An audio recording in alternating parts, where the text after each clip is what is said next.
Johnny's Bar and Grill, Mexican and American cuisine with daily and weekly specials, juicy burgers, mouth-watering tacos, and more. 1519 West Highway 150 in Lincolnton. Hello and welcome. This is the WHKY News for Wednesday, July 16th. I'm Ralph Mangum. The WHKY News is on over-the-air TV every weekday, 5:30 and 10 on channel 14.2, or if you prefer, you can watch us online anytime, WHKY.com, and on our YouTube channel. In today's top stories, a woman charged in connection with 5 murders in Alexander County has been released on bond. Rob Eastwood reports. There are 2 suspects charged in this case. The woman who has been released from jail initially admitted to her involvement in the case, but later recanted. Her attorney says there is evidence that shows she was not present when the murders occurred.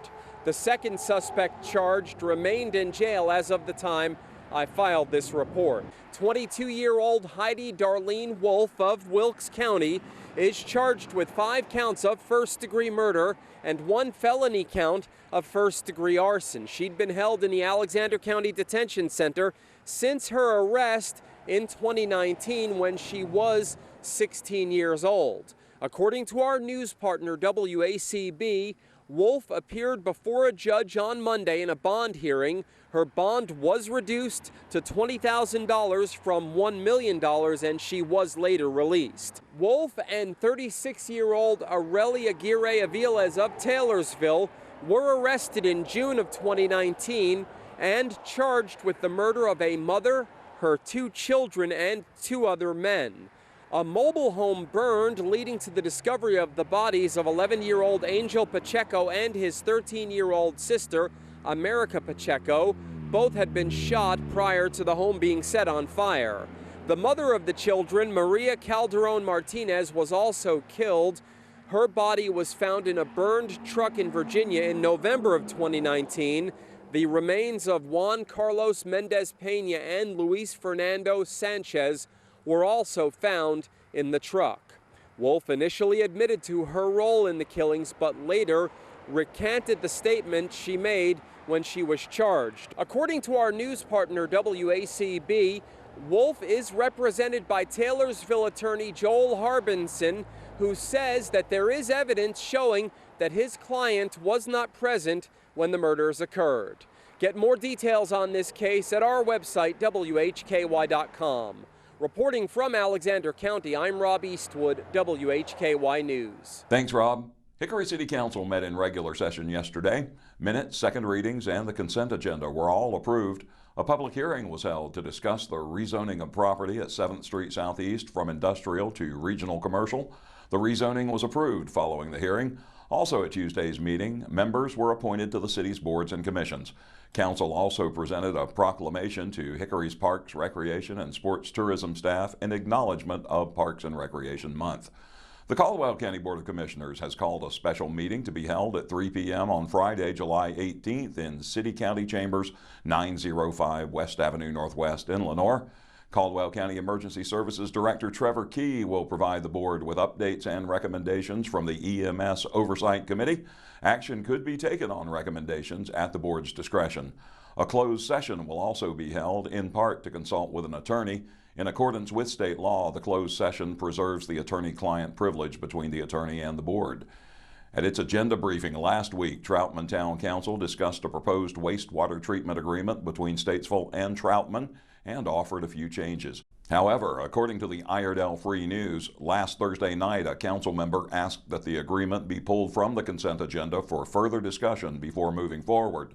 According to the published report, in the proposal, Statesville officials have agreed to honor the previous contract's commitment for the treatment of up to 200,000 gallons of wastewater per day for 5 years, with a stipulation that Troutman must find other sewer resources by the end of the 5-year contract period. The only current capacity agreement, which was signed in 1998 and remains in effect, guarantees only 21,428 gallons per day. Troutman has a sewer agreement with Mooresville already in place to increase sewer capacity up to 2 million gallons per day, but Mooresville must first complete upgrades to its wastewater treatment facilities, which will take 1 to 2 years. Arianna Mack is standing by with the latest scam warning.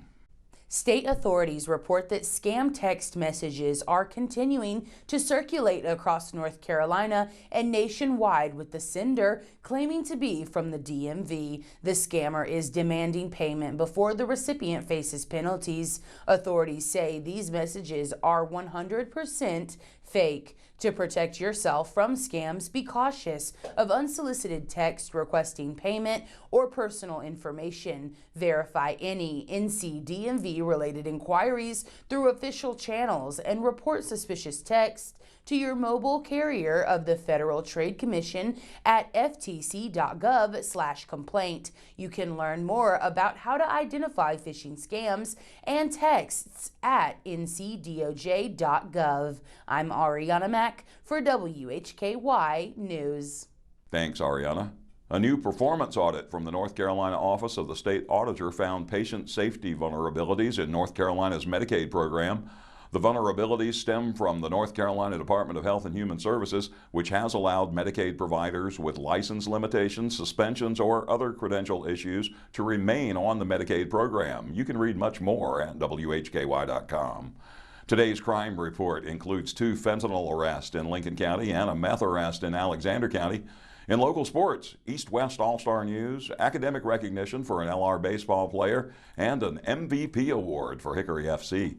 In community focus, Dana Kaminsky has our weekly update from the city of Hickory, and Arianna has the A&E bulletin board, which includes the latest from the Hart Square Foundation. Partly sunny with a high in the upper 80s today and only a small chance of rain. Look for highs right around 90 all the way through the weekend, maybe a couple degrees cooler on Saturday. The chance of rain through Saturday is between 50 and 60% with a smaller chance on Sunday. Highs next week will range from the upper 80s to the mid 90s with a chance of showers each day, though never more than a 60% chance. The latest weather forecast is always there for you at WHKY.com. I'm Ralph Mangum. You're watching the WHKY News.